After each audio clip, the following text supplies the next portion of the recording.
Irmãos, nós estamos, durante essa semana, vendo a batalha, as incríveis batalhas de Deus que Ele venceu por nós. E nessa série, nós vamos concluí-la no próximo domingo de manhã. E hoje, nesse sábado, ou melhor, nessa sexta, a gente vai para aquele momento que supostamente é um momento que Jesus perde. Eu estou chamando esse momento de a batalha mais renhida de todas. Não houve um momento na história da humanidade onde a nossa salvação, a nossa condição estivesse sob maior ataque do que esse momento. Esse momento de Jesus lá no Getsemane.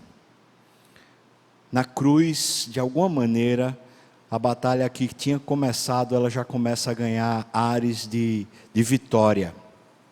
Mas antes de chegar até a cruz propriamente dita, lá no Getsemane, aquela batalha é como se a serpente que está escrita lá no Jardim do Éden, ela realmente ferisse o calcanhar do nosso Salvador, uma ferida de morte que fosse capaz de levá-lo definitivamente. Eu peço para você acompanhar conosco essa jornada, essa grande batalha. Os textos são os textos dos 4 evangelhos.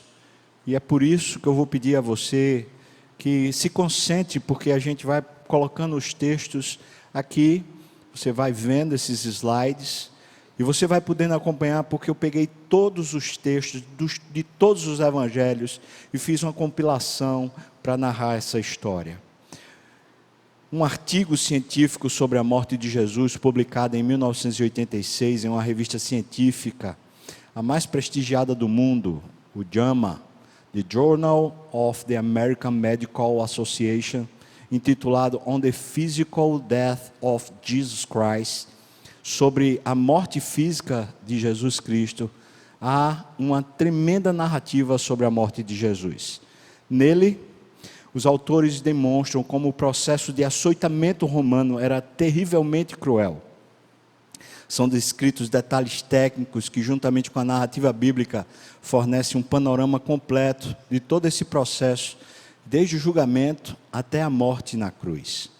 Antes do julgamento, antes que ele fosse julgado, sentenciado até a cruz, é narrado em Lucas 22 que Jesus estava em profunda angústia e ele suava sangue. E embora seja um fenômeno raro, os médicos reconhecem essa característica como sendo hematidrose, que pode ocorrer devido a altos níveis de estresse. Vamos para a narrativa. João, no capítulo 18, a partir do primeiro versículo, diz: tendo Jesus dito essas palavras, que palavras? Jesus tinha acabado de fazer a oração sacerdotal que está lá em João capítulo 17. Na oração sacerdotal, Jesus intercede pela igreja, aquela que estava lá presente, através dos discípulos, dos seguidores de Jesus, e ele fala: não oro apenas por estes, mas por todos aqueles que haverão de crer. Então eu e você estamos inseridos. Antes que Jesus começasse a interceder a respeito de si, ele intercede por nós. Ele pede que o Pai nos santifique. Ele pede que o Pai nos guarde do mal. Ele intercede dizendo: Senhor, que eles te conheçam a ti e que eles conheçam a Jesus a quem enviaste. Então Jesus está pedindo para que a obra que Ele vai fazer por nós, ela se caracterize na nossa vida, que ela não seja apenas um ato histórico, mas que se torne de fato um efeito duradouro. Sabe, irmãos, isso é um dos grandes mistérios da morte de Jesus. É que não é apenas um momento, uma narrativa dramática e cheia de emoções. Não é só isso. É muito para além disso. Aquilo ali é uma batalha espiritual. O que está em jogo são todos os homens da face da terra, todas as mulheres da face da terra. O que está ali diante daquele quadro, diante daquela situação, é se vamos ou não vamos viver com Deus de novo. Se teremos ou não teremos uma nova história, se estaremos fadados ao pecado e à morte eterna, ou se podemos ter vida santa e uma vida eterna com Deus. Esse é o ponto. Jesus, tendo dito essas palavras, dizendo: Senhor, aplica a obra que eu vou fazer na vida deles, saiu juntamente com os seus discípulos para o outro lado do ribeiro de Cedron. Isso quer dizer que ele sai de Jerusalém e ele atravessa o vale, onde tem o ribeiro de Cedron, onde havia um jardim. Quando ele vai para um lugar, ele vai para um lugar que é um jardim. A narrativa bíblica é muito preciosa, está nos colocando de novo no jardim. A história da nossa queda foi lá no jardim, quando Adão e Eva caem em transgressão e obedecem à serpente. Naquele ato da queda, lá em Gênesis 3,15, você vai encontrar dizendo que a serpente feriria o calcanhar do nosso Salvador, mas esse nascido de mulher, esse Salvador, ele esmagaria a cabeça da serpente. O que está ali, então, a narrativa que está lá, é uma luta. É uma luta do diabo tentando fazer aniquilar a salvação, e o Salvador aniquilando o diabo. Portanto, a narrativa que segue, nesse jardim agora, nesse novo jardim, no jardim do Getsêmani, nesse jardim a narrativa é de novo de uma luta. Agora a humanidade está de novo no jardim, e agora aquele que representa a todos os homens e mulheres está de novo diante da serpente. Quem vai vencer essa batalha? E aí ele entrou com os seus discípulos. Lucas 22 diz assim: e saindo, foi como de costume para o Monte das Oliveiras, e os discípulos o acompanharam. E chegando ao lugar escolhido, aquele jardim que João acabou de dizer, Jesus lhes disse para os seus discípulos: orai para que não entreis em tentação. Ele não está nem ainda pedindo para orar por ele, mas ele está pedindo que eles orem para que nesse novo jardim eles não sucumbam de novo. Então Mateus 26 diz: no Getsêmani, nesse lugar, disse aos seus discípulos: assentai-vos aqui enquanto eu vou ali orar. E levando consigo a Pedro e aos dois filhos de Zebedeu, começou a entristecer-se e a angustiar-se. Na ceia ele já tinha falado que ele estava triste, e ele narra a questão do seu traidor. Lá durante a ceia, antes desse momento, Jesus disse para Judas: vai e faz o que tem de fazer. Judas não está com ele, nem com os discípulos nesse momento. Ele está falando apenas para os discípulos que serão salvos. Judas não está lá, e ele está dizendo: orem, intercedam. E ele está agora pedindo que por favor intercedam por ele, porque ele está com angústia. Veja que o versículo está dizendo para nós que ele estava triste, profundamente triste. Ele estava angustiado. Marcos 14, 32 a 34 diz: começou a sentir-se tomado de pavor e angústia. As trevas estão se apoderando. E lhes disse: a minha alma está profundamente triste até a morte, ficai aqui e vigiai. Por que será que Jesus está tão triste? Você pode responder para mim dizendo: é porque ele sabe o que ele vai sofrer. Ele sabe que ele vai ser maltratado, porque ele já tinha falado isso várias vezes, que ele seria maltratado.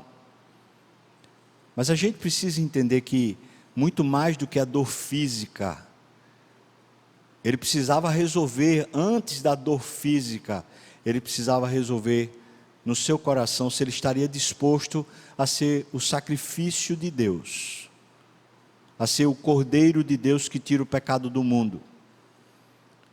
Porque Jesus, como eu e você, ele não queria morrer. Ele está diante de um impasse. Eu morro fazendo a vontade do meu Pai, ou eu continuo vivo fazendo a minha vontade? esse impasse entre a vontade de Deus e a vontade lícita, uma vontade pura, só de permanecer vivo, mas pelo fato de não ser a vontade de Deus, tornava-se em pecado, porque tudo aquilo que é contrário à vontade de Deus é pecado.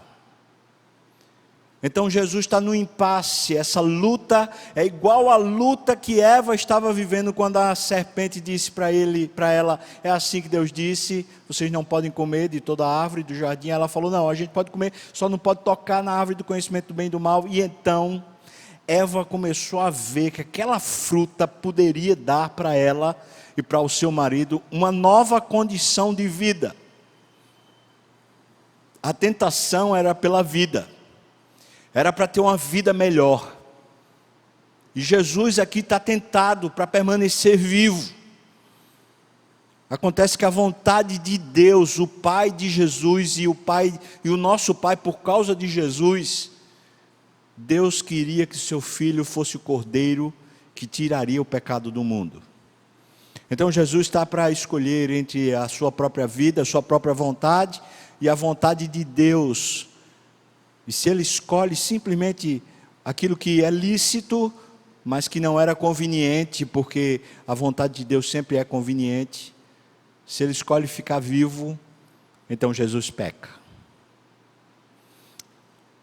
Diz assim, começou a entristecer-se, tomado de pavor e de angústia, ele lhes disse, a minha alma está profundamente triste até a morte, ficai aqui e vigiai. Então João 18:2 diz, Judas, o traidor, também conhecia aquele lugar, porque Jesus ali estivera muitas vezes com os seus discípulos. É interessante, ou seja, é como se a narrativa estivesse dizendo, enquanto isso, tem um cara que está traindo ele lá. Enquanto isso, tem um dos discípulos que tem uma outra perspectiva de vida. Em vez de fazer a vontade de Deus, ele quer fazer a vontade dele a todo custo e está traindo Jesus. E é interessante porque o local onde a traição vai acontecer, o local onde Jesus será preso, era um local do costume deles. Então poderia dizer, era o lugar comum, onde eles já estavam habituados a ter essa vida harmônica, essa vida junto. Era o jardim, no lugar onde eles estavam habituados. Entretanto, Judas está fora do jardim, está maquinando os seus próprios desejos, os seus próprios anseios, enquanto Jesus está lutando no jardim para abandonar os seus próprios desejos e anseios, para viver apenas o desejo de Deus. O texto a seguir, agora em Mateus 26, a partir do versículo 39 diz, adiantando-se um pouco, prostrou-se sobre o seu rosto, orando e dizendo, veja a oração de Jesus, meu Pai, se possível, passa de mim este cálice. Agora preste atenção a essa palavra cálice. O cálice era o lugar onde se fazia uma aliança, onde se sentenciava uma relação. Quando alguém ia casar, o marido, aquele futuro marido, brindava um cálice junto com o seu sogro a respeito do casamento que teria com a filha do sogro, ou seja, com a sua noiva. Um cálice, onde se brindaria. Jesus não quer esse cálice, porque esse cálice, para que a noiva pudesse ser recebida, a noiva precisava ser purificada. E para a noiva ser purificada, isso seria o dote, o pagamento para a noiva poder ser casada com ele. O dote era a vida dele. O cálice era uma aliança, e uma aliança que o dote, o pagamento dessa aliança era a vida dele para santificar a noiva. E Jesus está resistindo. Ele está aqui dizendo, eu não quero isso. O preço é caro demais, é alto demais. Passa de mim este cálice. Eu não quero fazer essa aliança. Todavia, não seja como eu quero, Senhor, e sim como tu queres. Aqui eu aprendo que o Pai tem um desejo de se relacionar comigo, que Jesus paga o preço para o Pai se relacionar comigo, ou melhor, para eu poder ter Deus como o meu Pai, e poder me relacionar de fato com Ele.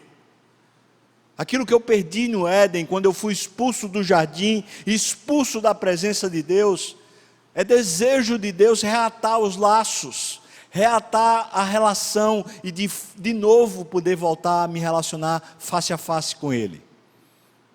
Versículo 40, e voltando para os discípulos, achou-os dormindo.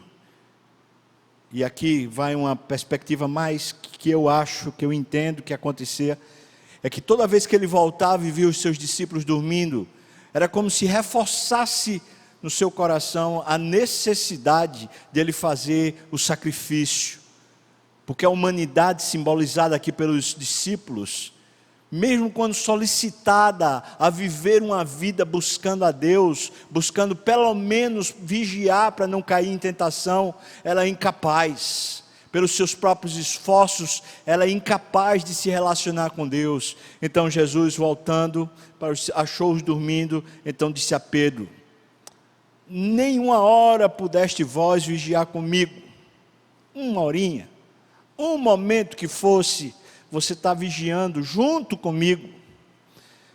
41, vigiai e orai para que não entreis em tentação, o espírito na verdade está pronto, mas a carne é fraca. O que Jesus está falando não é uma coisa entre o espírito e a carne, o que ele está falando é, na verdade, eu tenho certeza dentro do meu interior, que é para eu me doar, mas eu resisto, porque humanamente isso é contrário, humanamente isso é totalmente inviável, não há como na minha cabeça lucidamente dizer, tá bom, eu vou morrer, tá bom, eu vou me dar. Aqui nesse momento está revelado o tamanho da luta. Jesus está lutando com o espírito e a carne. A luta dele diz respeito aos desejos humanos, próprios da humanidade, simplesmente de viver, e a vontade de Deus, que já está revelada por meio do Espírito. Enquanto ele está nessa batalha, o cálice que ele tem para beber, diz respeito ao nosso pecado. Como falei, é para purificar a noiva. Então Jesus está aqui resolvendo. Eu vou fazer a vontade do Pai. Além disso, eu vou pagar a sentença, o dote. Eu vou sacrificar e vou morrer por você, por mim. Essa história, ela é muito bonita, mas ela se torna agressiva quando se volta para nós, ou melhor, para mim. Porque quando se volta para mim, quer dizer que o culpado, o motivador, o cálice que ele tinha para beber, era eu.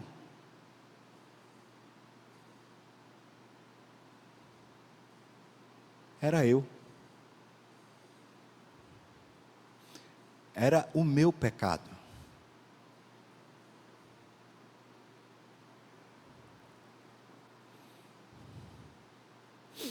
Versículo 42, tornando a retirar-se, Jesus orou de novo, dizendo: meu Pai, se não é possível passar de mim este cálice sem que eu o beba, faça-se a tua vontade.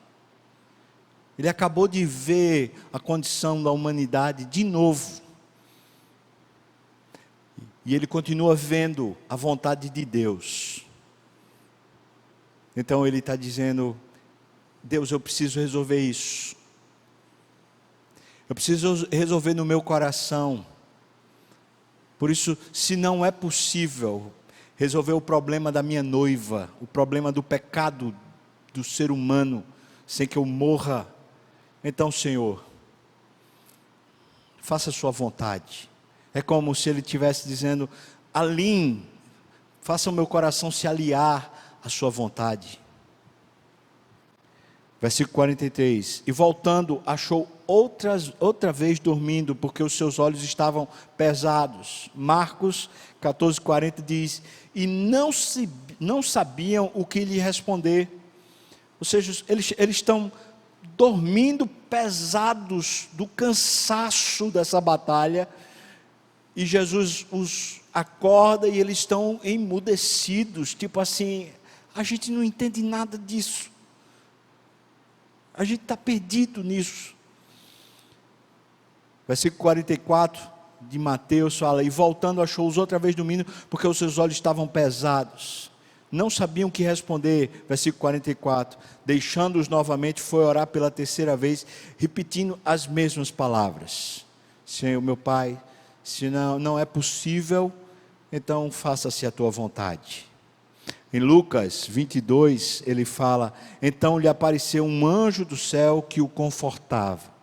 Nesse terceiro momento, quando Jesus já está realmente resolvendo no seu interior sobre, está pronto, eu vou morrer, nesse momento, então um anjo vem e o conforta. Versículo 44, e estando em agonia, mesmo com o conforto do anjo, estando em agonia, ele orava ainda mais intensamente, ou seja, para que ele se conformasse à vontade de Deus, abrindo mão da sua própria vontade, ainda que houvesse o empenho de anjos para fortalecê-lo, ele precisava de oração, ele precisava era se conformar à vontade de Deus, e isso se dava aqui em oração.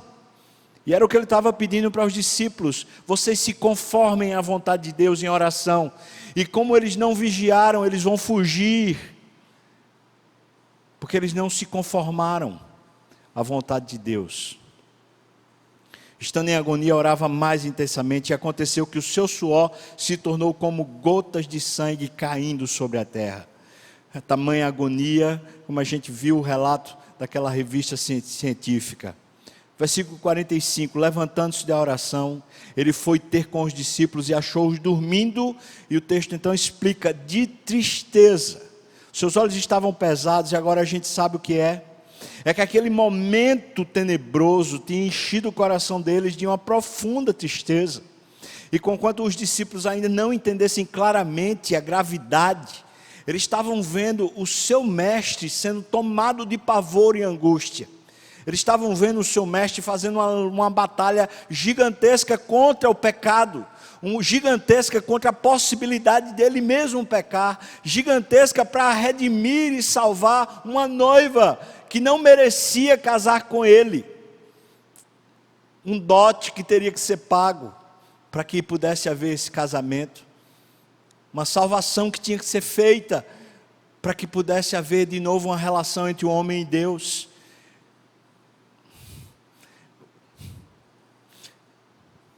Tristeza dos discípulos, porque eles estão vendo a batalha renhida que o mestre está enfrentando. Versículo 46, Jesus diz a eles, por que estáis dormindo? Levantai-vos e orai, para que não entreis em tentação. Aqui eu quero fazer um desafio a você. Sempre a gente tem coisas para deixar no altar. Nós oramos sobre isso agorinha, enquanto a gente estava fazendo o nosso ofertório, a nossa dedicação. Mas sempre a gente tem. E talvez esse momento da Páscoa possa servir-nos de uma real atenção para Deus. Voltar os nossos sentidos para Deus, a fim de ouvirmos de novo a sua voz claramente e sejamos aquecidos espiritualmente de verdade. Estamos fazendo um desafio para a igreja, um desafio para você. Que tal amanhã você fazer silêncio, você se deixar persuadir pelo próprio Espírito de Deus? Quem sabe amanhã, em vez de você ir para as redes sociais, em vez de você cavar notícias, em vez de você ir para a televisão, você pode se aquietar diante de Deus e ouvir a doce voz pela palavra e pela oração. Veja o que ele diz: vigiai e orai para que você não entre em tentação. A salvação é o preço dele, e ele foi lá e batalhou essa batalha renhida, a fim de que sejamos salvos. Agora, para eu e você nos conformarmos à vontade de Deus, para eu e você nos rejubilarmos e vencermos a batalha que é dentro do nosso coração a respeito da vontade de Deus, e a gente se conformar, tomar a forma dessa vontade, o que temos para fazer senão esse mesmo silêncio, essa mesma oração, essa mesma prontidão para ouvi-lo? Eu sei que um dia é muito pouco para isso. Um amigo meu, pastor, estava dizendo: eu precisei desses dias todos agora, sem as atividades comuns e praticamente dentro de casa, para conseguir finalmente fazer silêncio na minha alma e voltar a ouvir a Deus.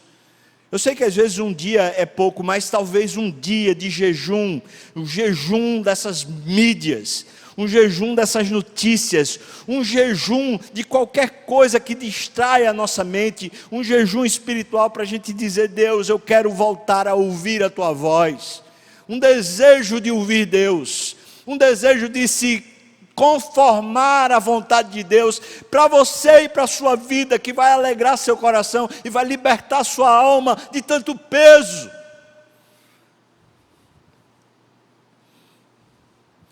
Marcos 14 e também Mateus 26. Então Jesus voltou para os discípulos e lhes disse: ainda dormis e repousais? A alma adormecida, uma alma que nunca vai até o encontro do Senhor, por mais que seja desafiada, por mais que o mestre venha e diga: volta, vai, ora, vigia. Eis que é chegada a hora, disse o Senhor Jesus para os discípulos. Perceba que Judas ainda não tinha chegado, que a tropa que estava com Judas, aquela guarda, também não tinha chegado.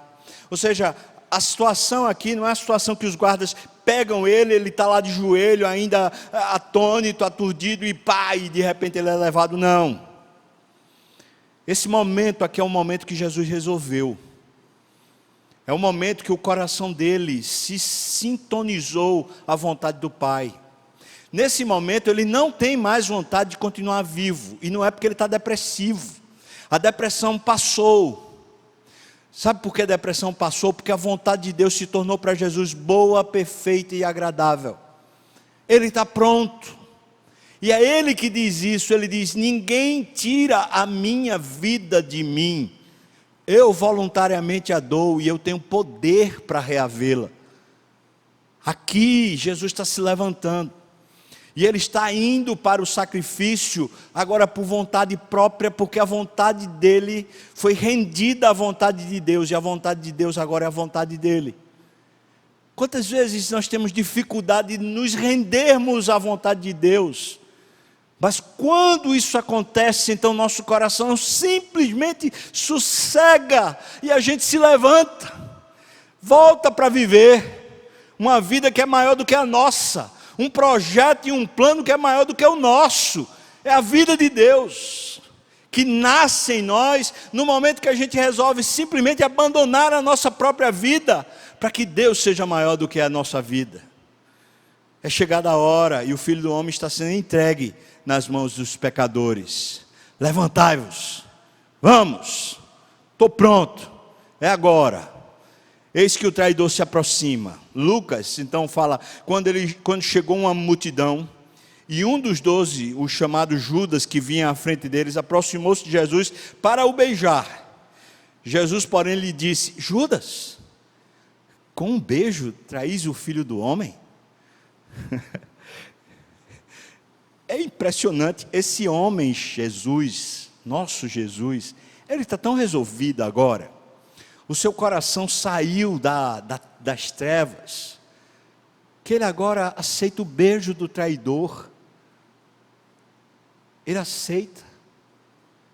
É com um beijo que você me trai.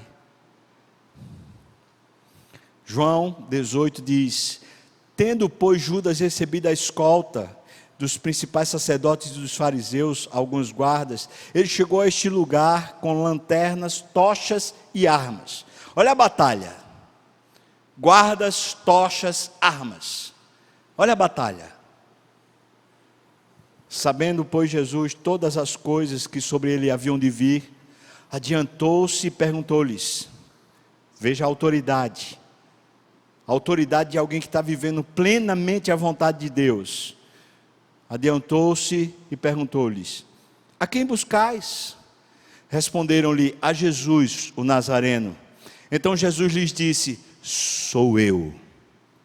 Quando, pois, Jesus lhes disse: sou eu, recuaram e caíram por terra.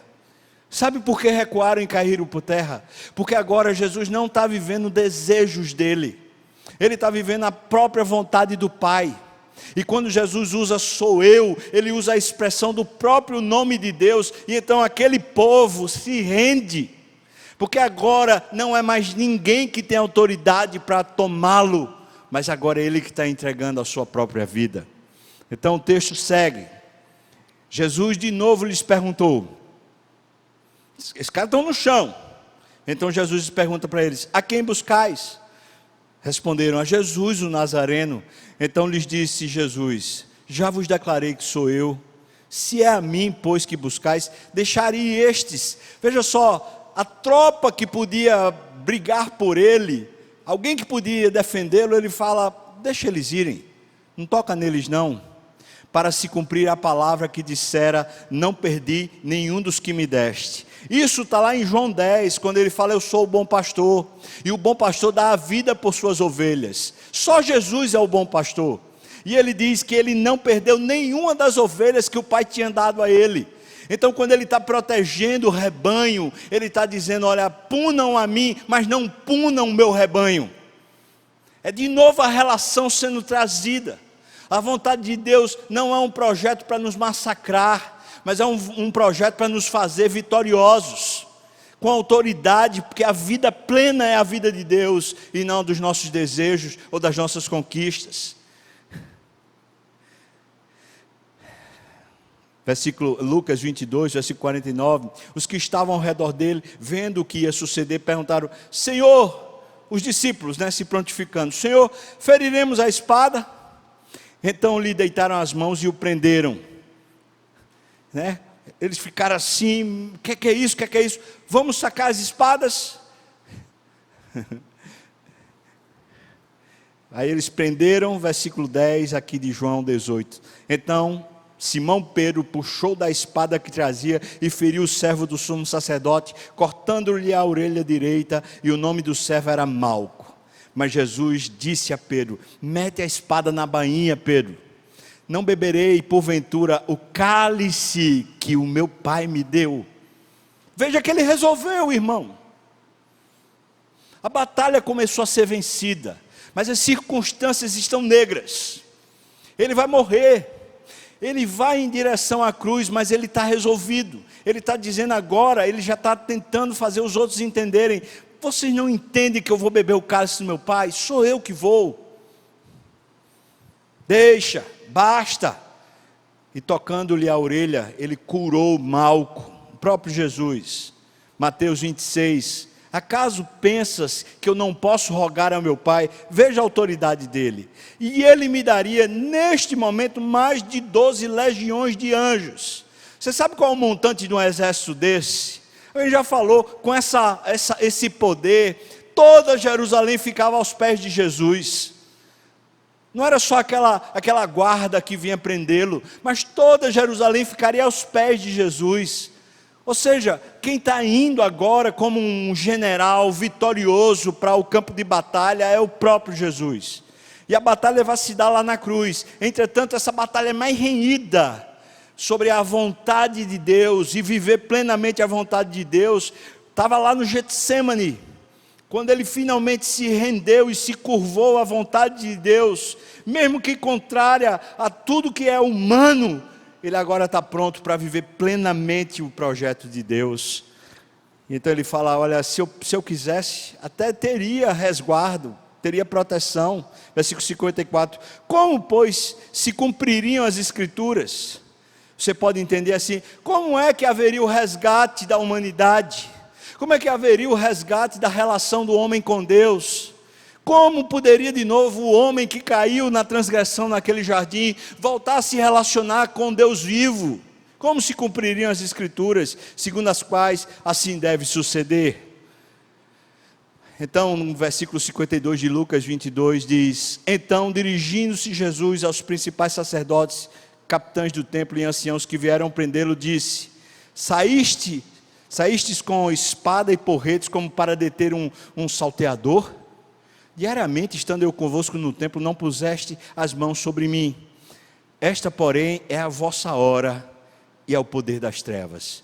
Jesus entendeu a luta que ele está vivendo agora no campo de batalha. Ele está dizendo: é a hora do diabo simplesmente pegar no meu calcanhar, é a hora da serpente agora me picar, é a hora de eu morrer.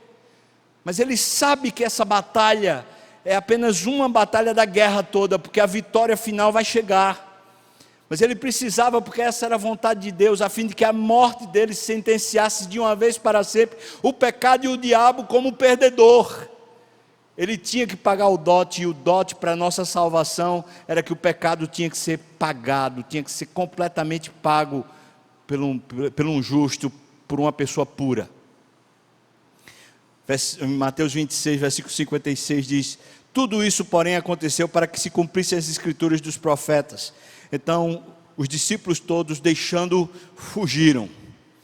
João 18, versículo 12, até o versículo 14 diz: assim a escolta, o comandante e os guardas dos judeus prenderam Jesus, manietaram-no, ou seja, ele ficou preso, com a mão presa, e o conduziram primeiramente a Anás. Veja o relato: Anás, pois era sogro de Caifás, sumo sacerdote naquele ano. Veja que o sumo sacerdote era Caifás, e Anás era o sogro. Entretanto, é fato que os dois estavam no domínio, como se fossem sumo sacerdote. Mas essa narrativa está no versículo 14 explicando: Caifás era quem havia declarado aos judeus ser conveniente morrer um homem pelo povo. Ou seja, a profecia que o sumo sacerdote tinha dado na Páscoa agora tinha que se cumprir. E então João está explicando para nós que todo esse processo é o sacrifício de um, a fim de resgatar o povo, resgatar a mim e a você. Nós estamos entendendo que batalha é essa? É uma batalha espiritual. Mas toda batalha espiritual, ela tem fatos físicos, ela tem concretude. Ninguém pense que a batalha espiritual é simplesmente uma questão de anjos e demônios. Uma batalha espiritual é sobre o domínio de Deus gentil e amoroso no nosso coração. A batalha espiritual é sobre a posse do coração de homens e mulheres. Não se trata simplesmente das pessoas se converterem para se tornarem religiosas e irem para a igreja, mas se trata sobretudo das pessoas voltarem-se para Deus e viverem para Deus. Não viverem mais para si mesmas, não viverem mais segundo os seus próprios desejos, mas voltarem-se para Deus e viverem para Deus. Isso é a salvação. O mesmo jornal que nós lemos no começo diz assim: após ser julgado, Jesus foi açoitado violentamente com um chicote de couro, com pequenas bolas de ferro nas pontas e ossos pontiagudos, porque quando a chicotada vinha, então a bola, vai explicar isso aqui, as bolas de ferro causavam ferimentos internos, e os ossos dilaceravam a carne, expondo a musculatura esquelética e causando grande perda de sangue. Começou a se rasgar as costas, porque a bola amaciava a carne das costas, e depois o osso ia lá e rasgava o tecido das costas. Grande perda de sangue, o que provavelmente o deixou em um estado de pré-choque. Isso está acontecendo justamente depois do juízo, do julgamento que foi dado, isso de madrugada, às escondidas, totalmente ilícito, e ele está sofrendo toda injustiça por causa do nosso pecado. Diz mais: após severa flagelação, Jesus foi zombado, cuspido e obrigado a carregar a própria cruz até o Gólgota. Eu e você sabemos que Simeão ajudou ele a carregar, porque está no relato das Escrituras. Durante a crucificação, o acusado era jogado sobre a cruz no chão, e pregado com pregos de até 18 centímetros de comprimento nos pulsos e nos pés. A crucificação era um processo que produzia intensa dor e causava uma morte lenta e sufocante. Respirar, isso que está sendo, o drama do coronavírus, respirar era algo extremamente doloroso.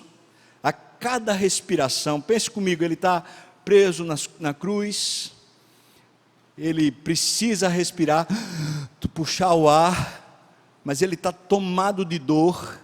Então suas pernas encurvadas, quando ele quer respirar, ele tem que puxar o ar, ele precisa então se levantar e puxar o ar. A cada respiração, Jesus tinha que elevar as costas em carne viva, arrastando-a na madeira e apoiando todo o peso nos pés que estavam pregados. O fato que aumentava a perda de sangue e causava dores terríveis. Outros médicos e outros cientistas falam que tamanho flagelo que foi dado a Jesus certamente deixou as costas dele em retalhos. Dava-se para ver os ossos, dava-se para ver talvez inclusive os pulmões inflando e deixando o ar. Quando ele está lá na cruz, a nossa Bíblia, a palavra de Deus que veio para nós, fala para nós sobre o que é importante para ele, nessa batalha mais renhida, quando ele está entregando a sua vida e pagando pelo nosso pecado. Lá em Lucas 23, 34, ele diz sobre os circunstantes, sobre todos que o condenaram à crucificação, todos aqueles que fizeram questão de chamar, crucifica-o, crucifica-o, sobre os soldados romanos que martelaram os pregos, que infligiram os açoites, sobre todos que colocaram ele naquela cruz. Jesus diz: Pai, perdoa-os, porque eles não sabem o que fazem. Essa sentença de Jesus certamente tem a ver com o que ele quer fazer na cruz. Na cruz ele quer resgatar a mim e a você dos nossos pecados. E então ele já está derramando sobre nós o seu perdão, a fim de que tenhamos uma vida com Deus. Segunda palavra que Jesus diz, Lucas 23, 43, diz: em verdade, falando para aquele marginal que está à sua direita, que disse para ele: olha, o Senhor é justo, o Senhor não fez pecado nenhum para estar aqui, nenhuma falta, então por favor, quando o Senhor morrer, lembre-se de mim, para eu viver no seu reino. E então Jesus diz: em verdade te digo, hoje estarás comigo no paraíso. Jesus já estava salvando vidas.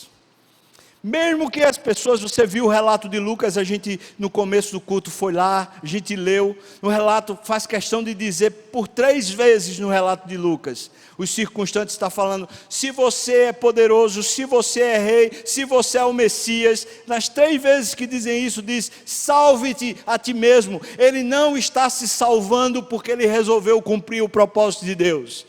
Mas enquanto ele não se salva, ele salva os pecadores, ele traz perdão de pecado, remissão de pecado, e ele traz aquele ladrão para a vida eterna no paraíso.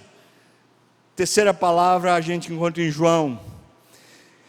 Vendo Jesus a sua mãe e junto a ela o discípulo amado. Você imagina esse quadro? Maria deve estar aos prantos, ela não consegue se conter, e está lá do lado dela o discípulo amado, que o Evangelho de João narra toda vez esse nome, como se referindo ao próprio João. Então Jesus disse: mulher, eis aí o teu filho. Porque ele está entregando João para Maria cuidar? Porque ela está perdendo o filho dela, o Jesus. E aparentemente os irmãos de sangue de Jesus ainda não haviam crido em Jesus, por isso eles nem sequer estão lá.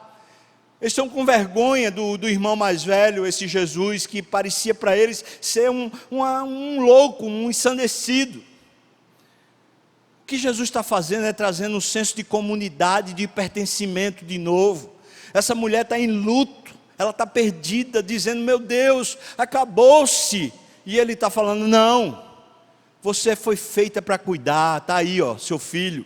Depois disse ao discípulo: eis aí a tua mãe. Está restaurada a relação.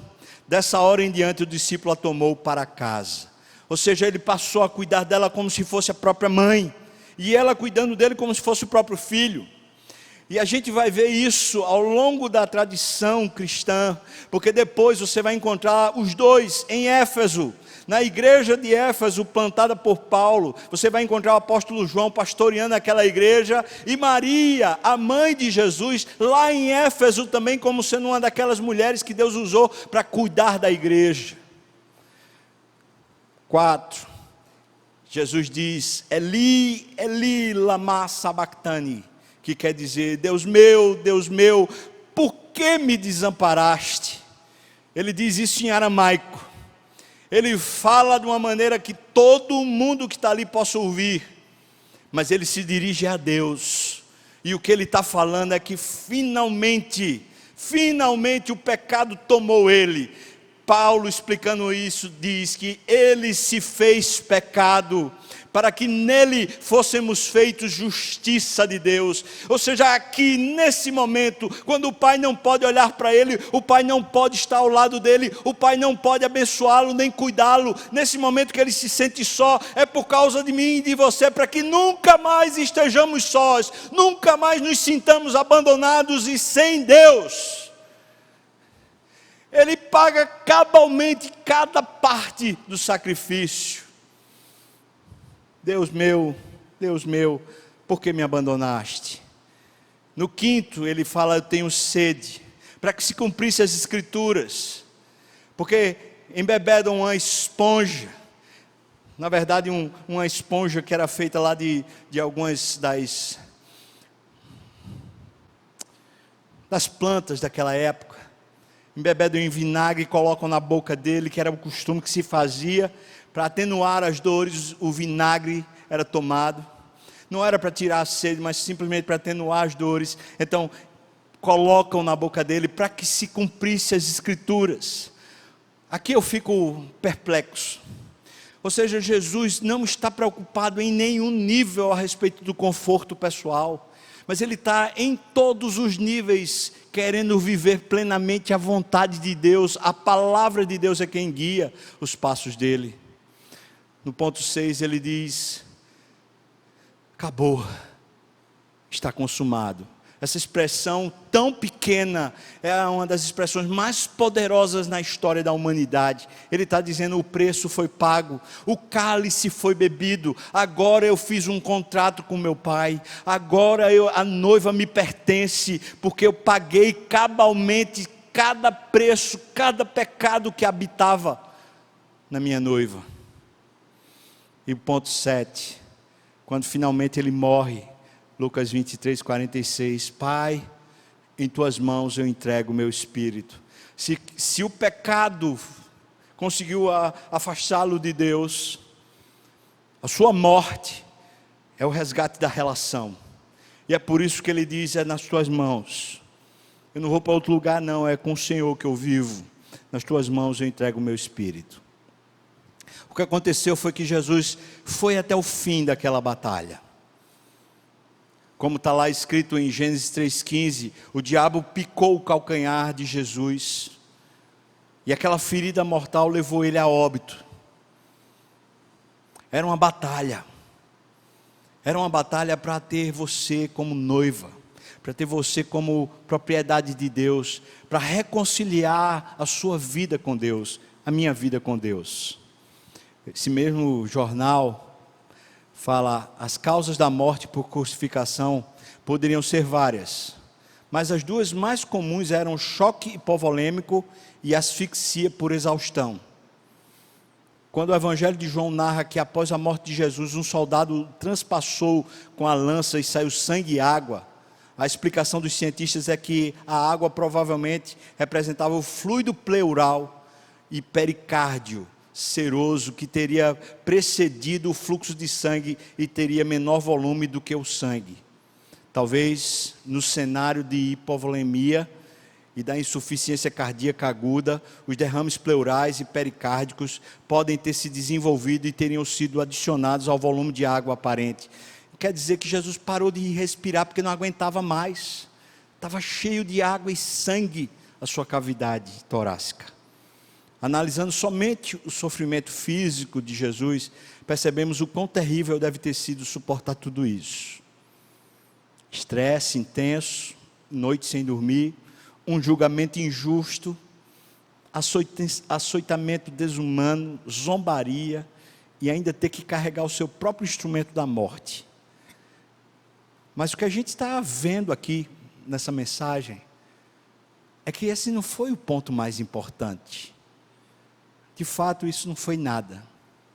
O que pesou realmente sobre os seus ombros foram os nossos pecados. O que matou Jesus foi o meu pecado. Não foi o sofrimento em si. O sofrimento todo foi infligido a Ele por causa dos meus pecados. Fui eu que condenei Ele à morte. Mas Ele foi ferido por causa das nossas transgressões, foi moído por causa das nossas iniquidades. O castigo que nos traz a paz estava sobre Ele, e pelas suas pisaduras nós fomos sarados. Ele era o sacrifício, o Cordeiro de Deus que tira o pecado do mundo. Somente o Deus que se fez homem poderia reconciliar o homem com Deus. Por isso dizemos que o sacrifício foi por amor, pois Ele não tinha pecado. Nós sim. Se o pecado gera morte, quem deveria morrer? Ele? Seríamos nós. Então toda a sua podridão, a minha podridão, todos os seus maus pensamentos, os meus maus pensamentos, toda a sua revolta na vida contra Deus, tudo isso estava sobre os seus ombros, os ombros de Cristo. E Ele venceu não somente o pecado, mas ao terceiro dia Ele ressuscitou e Ele venceu a morte também. Quando achar que sua vida está difícil demais, que nada dá certo, pare de resmungar, ou de se vitimizar. A vida está contra mim, não tem jeito de dar certo. Olhe para tudo que Jesus passou por amor a você. O castigo que nos traz a paz estava sobre Ele. Uma pergunta que me é feita ao meu coração, sempre me ocorre quando eu leio os relatos do Getsemane, os relatos da cruz, como pôde, Senhor, Tu amar tanto a mim, um miserável pecador, ao ponto do Senhor substituir a vida do Seu Filho pela minha, ao ponto do Senhor matar o Seu Filho por mim. É como se Deus, ao matar o Seu Filho, estivesse dizendo: você para mim é mais valioso do que a vida do meu próprio filho. E eu não consigo explicar isso. Como a minha vida, como eu posso ser de alguma maneira mais precioso para Deus do que a própria vida do filho? Uma vida reta, justa e pura. O que eu sei é que Ele fez isso para me dar a vida do filho, para que eu não viva mais a minha própria vida, mas viva a vida dele. E a pergunta então é: Senhor, olha para a minha vida. Sinceramente, Deus, está valendo a pena? Do jeito que eu tenho vivido, está valendo a pena o sacrifício do Seu Filho por mim? Hein? O Senhor acha? O Senhor acha que valeu a pena o sacrifício do Seu Filho por mim, para eu viver essa vidinha que eu vivo? Cheio da minha vontade, Senhor, cheio dos meus lamentos, dos meus murmúrios, das minhas inquietações, ansiedades, maldades. Senhor, valeu a pena, Senhor? Eu tenho uma resposta para isso. Lá em Isaías 53, diz que Ele viu o fruto do seu penoso trabalho e ficou satisfeito. Eu também não sei explicar, mas eu sei que Deus está achando que valeu a pena. E quando eu me pergunto: Senhor, valeu a pena? Eu tenho uma resposta para dar para Deus: Senhor, faça valer a pena. Não me deixe viver para mim mesmo, faça valer a pena a minha vida, por favor. Eu quero desistir dos meus próprios desejos, para viver plenamente a vida do Teu Filho. Senhor, faça valer a pena.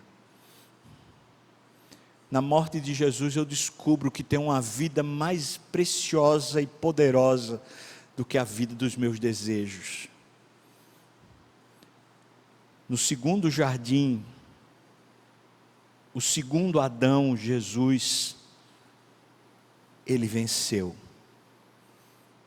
Ele venceu aquilo que o primeiro Adão perdeu. Ele me trouxe de volta para a minha relação com Deus. E Ele me deu uma vida maior do que a vida que eu consigo conquistar. E esse viver que eu vivo pela fé, e vivo pela fé no Filho de Deus. De maneira que eu e você poderíamos e deveríamos dizer: já não sou eu mais quem vivo, é Cristo que vive em mim. Porque Ele fez tudo o que precisava ser feito para que eu e você pudéssemos ser amigos de Deus. Eu chamo você para orar. O pessoal do louvor pode vir para cá. Mas para a gente dizer isso para Deus: toma minha vida, Senhor. Toma-me completamente para o teu uso e para a tua glória. Deus abençoe você. Tenha uma Páscoa cheia de paz. Muito mais do que feliz Páscoa. Tenha uma Páscoa de verdade. Passando pelo portal, passando por debaixo do sangue da cruz. Vá ao encontro de Deus. Vá viver para Deus. Senhor, nós consagramos a Ti. Eu consagro, Senhor, a minha vida para o Senhor.